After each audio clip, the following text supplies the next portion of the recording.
যুধিষ্ঠির অত্যন্ত ভালো মানুষ, সত্যিকারের ভালো মানুষ।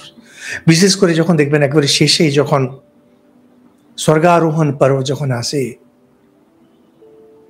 উচ্চ মানের যে লিডার, তার যে কি গুণ, আমি বিভিন্ন জায়গায় যখন স্পিচ দিই, ইন্ডিয়ান ইনস্টিটিউট অফ ম্যানেজমেন্টগুলোতে দিই, আমি প্রায় বলি এটা, যুধিষ্ঠির হলেন ঠিক ঠিক লিডার।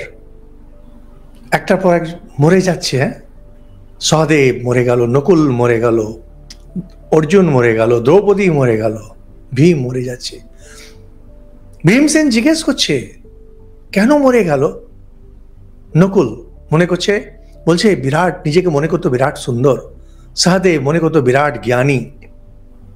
আর দ্রৌপদী বলছে বিয়ে করেছিল আমাদের 5 জনকে, কিন্তু অর্জুনকে বেশি ভালোবাসতো। এবার অর্জুন পড়ে গেল, বলছে অর্জুন বাতেলাবাজ ছিল, বলেছিল একদিনে পুরো যুদ্ধ জয় করে নেবে, পারলো না। দিয়ে ভীমসেন পড়ে যাচ্ছে। ভীমসেন বলল, আর আমি, খাওয়ার প্রতি তোমার বিরাট লোভ ছিল। এত সুন্দর স্বর্গারোহণ পর্ব।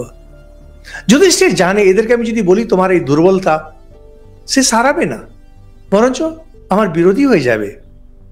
আপনি যদি কাউকে বলেন তোমার মধ্যে এই দুর্বলতা আছে, সে চিরদিনের মতো আপনার দুশ্মন হয়ে যাবে। কখনো বলতে নেই। আমাকে যদি কেউ বলে, আমি তো সত্যি প্রচন্ড রেগে যাই, কোনোদিন ভুলি না।